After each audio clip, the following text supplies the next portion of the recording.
Thor. Thor's pretty good. I managed to hit Celestial last season mainly playing Thor, and he's been receiving constant buffs, so now is the perfect time to pick him up. I would go so far as to say he isn't a throw pick anymore, and in this video I'm going to show you in autistic detail how to carry your iron deficient team. Now let's go over the pros and cons. The pros: he's very versatile.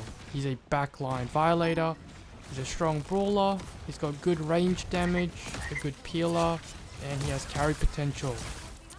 The cons: he is a jack of all trades, master of none. He's a pretty okay, well, let's try that again. He's weak against full poke comps if your team doesn't have good poke to contest. He's got poor survivability for a tank, and you're playing Thor.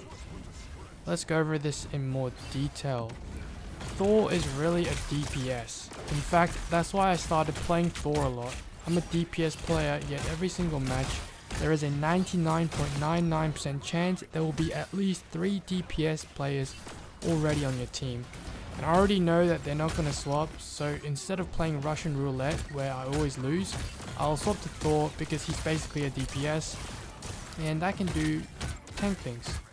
In my experience, if I play Thor, someone else is likely to swap and play a tank because no one wants the solo tank, which means that around 8 to 10 games you have a 2-2-2 composition, which pretty much increases your chances of winning by like 100%. Thor is a versatile tank, which is both a pro and con. You can adapt your playstyle depending on the match state and the enemy composition. You can be a strong frontliner, backline assassin, peeler, impotent, and brawler. He can kind of do everything, but being a jack of all trades means he's a master of none. There are other heroes that can do specific roles way better than Thor. For example, Mag, Groot, and Emma are better frontliners for both damage output and damage mitigation. Hulk, Venom, and Captain America are better divers, and Penny is a better backline protector. Where the other tanks risk being hard countered, Thor's flexibility gives him a unique edge. His versatility may come at the cost of specialization, but it means he can adapt accordingly and he can't be super hard countered, which is great because sometimes I just want to play my fucking hero and not switch because the enemy team decided to play a certain character. On a side note, Thor's pretty decent against Wolverine. When he kidnaps you, just dash away and 8 out of 10 times you'll be okay. And when you're fighting him, use your awakening to keep your distance and there's really nothing you can do. Let's talk about what he can do. We all know he is a good brawler. When you get the chance, try to push the enemy tanks into your team. So I want to talk about the other aspects that he's good at, like completely ignoring the tanks and being a backline menace. Thor has high range DPS output with Awakening Rune, which is something not a lot of tanks have. And you can use this to pressure and get eliminations on squishies while staying at a safe distance. Just keep spamming it, this shit is OP and low commitment. If your backline is getting penetrated, you can easily peel for your supports. Thor is really good at dealing with flankers like Psylocke, Star-Lord, Moon Knight. You get, the typical rat players. I know you've experienced this at least once. When your supports are getting hammered by flankers, and I mean flankers, not divers, there's a bit of a difference there. Your supports are whinging and bitching about how no one is helping you, and you find out it's because your DPS players are just cosmetic damage bots, only looking forward and shooting the tank with 0 thoughts in their brain. And even if they try to 1v1 the flankers, they will get diffed hard. Imagine you're the tank player, what do you do? If you're playing an anchor tank like Mag, Groot, Emma, then you're shit out of luck because you can't afford to go chasing the flankers. You're too slow and the meta flankers are all extremely mobile.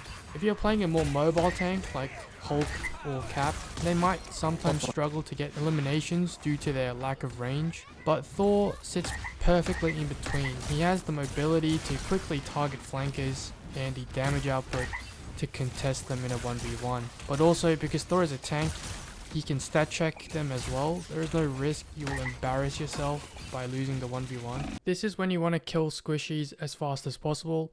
Dash into them, right and left click at the same time to animation cancel your throw, use your bubble and attack once, then pop Awakening and go to town. This is a good combo and the kill pressure is insane if you connect.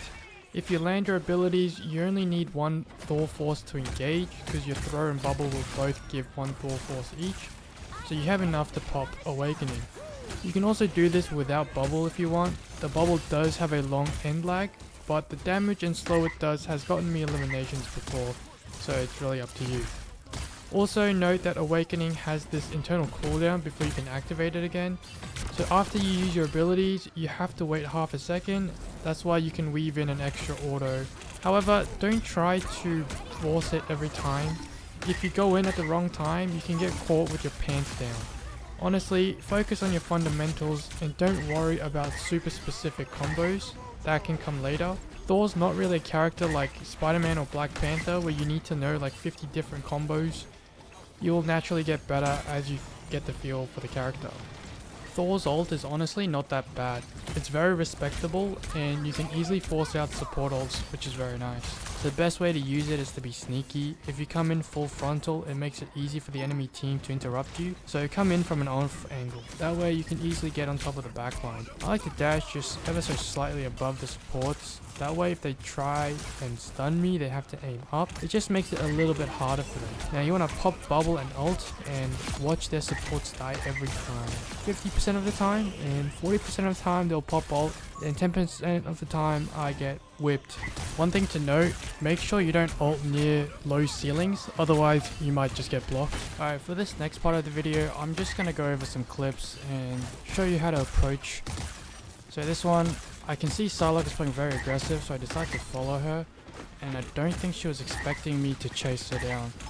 When you're in this situation where you're almost capping the point and the enemy team has to touch, it's really good to just ignore the tanks and just go straight to their backline, because no one's going to be protecting them. I feel like Psylocke's going to be a lot more popular this season with her buff to her ult, so make sure to stand in it to help your team survive, especially as the tank. Also, make sure you're paying attention. Just like, don't do this. So Psylocke ults, pretty much gonna just wait it out, push the tanks away from the team, give us some more space. And here, I'm trying to look for an opening. For the same dive combo. Wow.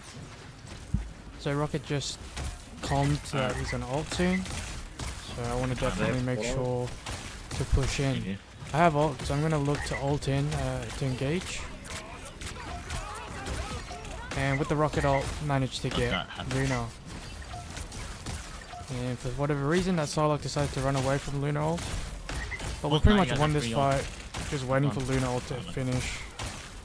And we can get rid of the rest. Cleanup duty. So you always want to look for an opening before you dash in. In this clip, I just kind of dash in willy-nilly, not really thinking. And then I get CC'd and punished and whipped in the back. So gaining high ground control is very important. I noticed that this Hela is shooting our backline, so I'm going to go contest her on this ledge. Alright, I have a lunar ult. Let's all try an ult first. Try and bait out Now I can see that she's still trying to shoot, so I make her back off, and this is great. Managed to kill the cloak even.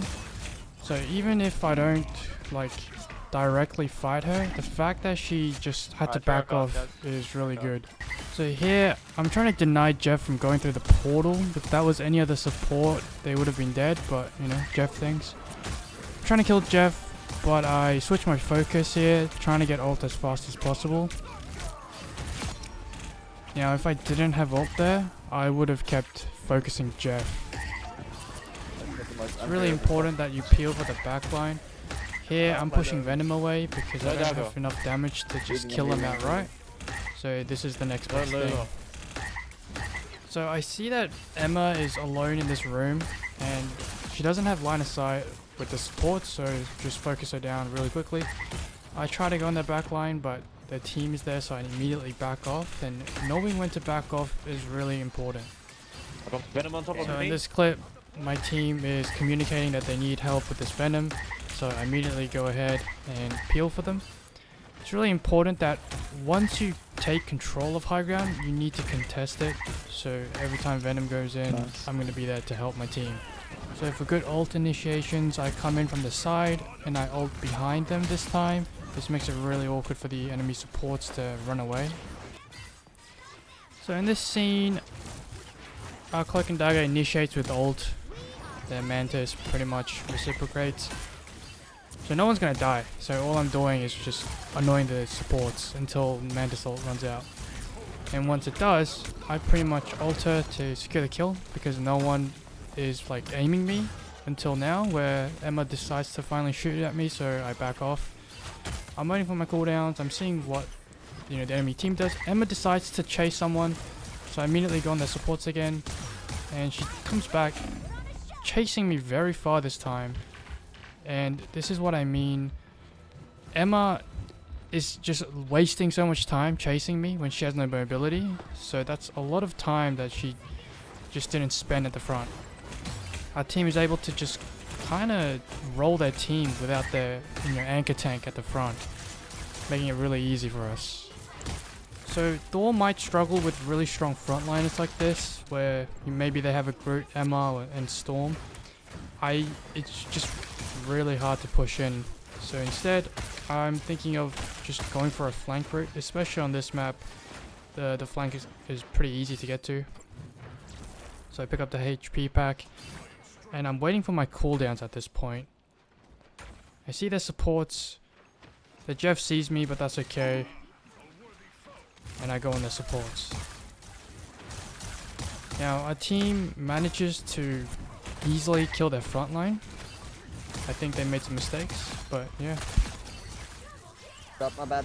So when you're in the middle of a team fight, it can get very hectic. Like, what should I be doing? Who should I be focusing? Ideally, you should be the support all the time. Here, my team manages to get some really good ults, and I'm focusing my attention on the squishies. And at this moment, we see Adam ult. Hulk and I both immediately go to contest that, and Hulk manages to get Cloak, and I managed to get Adam. So make sure to pretty much pick your targets. And there you go. Against Groot, make sure to pay attention to his animations and just jump over his walls. A really good way to get ahead in a game is to exploit the enemy's mistakes. So in this clip, Groot decides to walk forward by himself, not knowing that the Luna and the rest of his team is, just at the cart. So here I can push him in to our team, isolate him, and knock him out. So in this clip, the enemy Bucky jumps in, I counter engage, but I miscalculate and I get punished heavily for this. However, thank goodness Rocket had all, his res. Otherwise that would have been really bad. Contesting Hawkeye off the high ground. Again, high ground's really important. You can see I'm putting a lot of pressure here, along with my Psylocke. Now this Emma decides to waste her high cooldown to get up, for me to just pretty much give her the slip. I need to back off, and I'm abusing the high ground ledge here to go in and out of the fight really easily. Here Psylocke goes in, so I go in with her. You should always destroy the rocket res, but I didn't have my awakening. So applying pressure again here. And I see that the Hawkeye is on the high ground, and he decides to jump off. I'm fine. And every time he does this, I'm just going to be here. I'm going to push him off. And by doing this, you can see that my Magneto and my Loki are abusing the high ground. And all because I kept forcing that Hawkeye off. It's really annoying for the enemy supports because I just drop down and then I just retreat every single time. Okay, last thing I'm going to cover is you should always body block the portal as Thor. Especially if the portal is like above ground where the other tanks might not be able to reach. Just dash into it. Yeah, and that's about it. If you made it this far, thanks for watching. Like, sub, shmeg my balls.